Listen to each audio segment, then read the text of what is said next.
I'm going to just move right into the first part of our presentation. I'm going to tell you about what I think ADD is and about depression. You know, the classic definition of this is distractible, impulsive, and hyperactive. I'd like to explode those a little bit for you. In adults, it's procrastination and disorganization. It's difficulty with time and task management and mood control. These are epiphenomenon. This is what it sounds like. I don't know if that tells us what it is like. The first thing I'd say, I'm going to look at the bottom there, it's just there is no deficit in attention. The problem is modulating attention. It's turning it on, it's keeping it on, it's turning it off. We don't not pay attention, we pay too much attention to everything.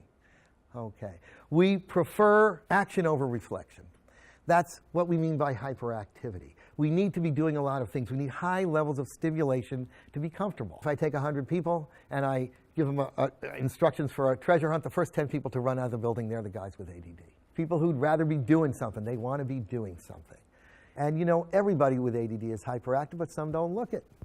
If you don't talk a lot or move a lot, you know, they knew when I was, 1.5, but not everybody's so obvious. Just a little more about hyperactivity. It makes it harder for people to be around us sometimes because we tend to change what we're doing more rapidly. We speak more quickly. The main issue about hyperactivity is it's hard for us to get comfortable. We're restless easily. We move a lot. We talk a lot. We are uncomfortable. And the thing is, comfort and focus exist in a cycle. The more comfortable you are, the more you can focus, the more comfortable you become. The less comfortable you are, the less you can focus, the less comfortable you become. And that's kind of what hyperactivity is like. You know, the big thing is that there's a developmental delay in executive functioning. That means that you're cross-temporal planning. And therefore, it's about the relationship between motivation and attention. And by that it means the integration of your left and right brain, that you are at one with yourself. We need more motivation to turn on our attentional circuits. And we need a high level of stimulation to be comfortable. What does it really mean? ADD is a conflict amplifier. That's what distractibility really means. That if we are of two minds about something, that's when our avoidance and distraction will kick in. The thing about distractibility, it means that we need to turn on more of our brain at any given time in order to turn our inhibitory systems. We have a weaker inhibition so that we are more distracted by other things. When we use more of our brain, when the parts of ourselves that care about things, that involve other people, complex situations, turn on more of the brain, things that are novel, things that are exciting, things that are captivating, that's when we can pay attention. And a moment about impulsivity. Impulsivity is a very interesting thing, and I think it occurs on a number of levels. On the first level, there's impulsivity of facial expression. People with ADD are very easy to read. They're not very good in corporate situations because whatever they're thinking, it's on their face before they even say anything. People know what they're thinking.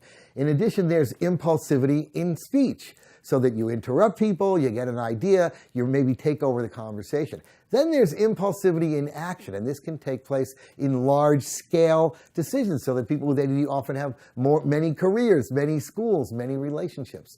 So this impulsive behavior can occur on a number of different levels. It's a neurophysiological thing. It's not a deficit. It's not an illness. It's not episodic. It's not deteriorating. But the important thing is it's incredibly variable. If you haven't got experience, you're going to miss it. Because we could be uptight, compulsive people who do everything, and we could be all over the place people who don't do anything. And it's the same thing. You know, some of us are very good at mastering, and we could be very controlled about exactly, and other people, not at all. We could be depressed, we could be happy. We present so many different ways. We are the people who are more. We're the ones who, the class clown who doesn't get everything done. We're the idiot savants. We do incredible stuff, and we can't get out of our own way.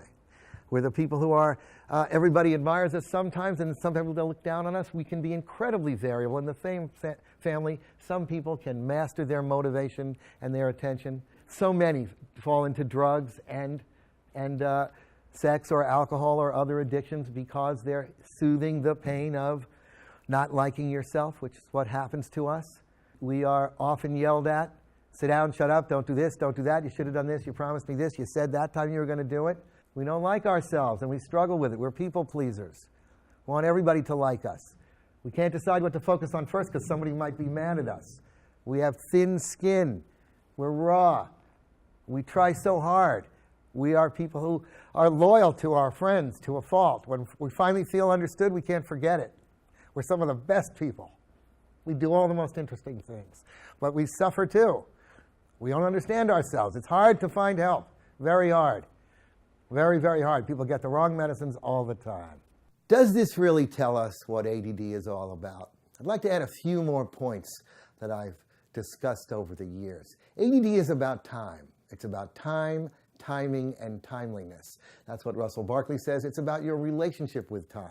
If you feel bad about the way you deal with time, you won't pay attention to it. On the other hand, if you look at it carefully and make it a subject of attention and discussion for yourself, the mastery of time will be the mechanism by which you can master your ADD. Another important thing that happens in ADD, it affects intimacy. It affects the way you relate to people. It affects being able to be close and your feelings about yourself. When you feel bad in childhood, it makes you less confident dealing with other people. When you can't get intimacy that you require, it also makes you feel less confident. It's about issues with authority. We often have trouble taking instruction, being told what to do, being in subordinate positions. We get yelled at and talked to so often when we're young. We get reprimanded, don't do this, please do that, that we just hate to be told what to do. We often like to work for ourselves. It's about compensating for other deficits. When you have ADD and dyslexia, for instance, if you treat the ADD, very often the kid now pays attention to the dyslexia enough. It's hard for us to do things that we're bad at, so we don't necessarily compensate as easily unless we address the underlying attentional issues as well. I think the final thing to be said, ADD is about solving the puzzle of life. It's just a little more complex. The puzzle of life, how to find a job that's interesting enough to you, that can support you and your family and allow you to do the things you want to do when you're not working. It's a puzzle, and it's a little bit harder for us. Now, what I will say is that ADD can be conquered and controlled. And what is required is clarity of intention and tolerance of uncertainty. Clarity of intention means that both the parts of you, all the parts of you, are behind what you're doing. You've recruited your brain enough that you can turn on inhibition. Clarity of intention. And tolerance of uncertainty, turning down your anxiety about outcomes and absorbing yourself in process. We've got a lot of ideas about how to do that, and the next coming tapes will help you along. Thanks very much for listening again. This is Dr. Kerson, the Attention Doctor, finding your focus.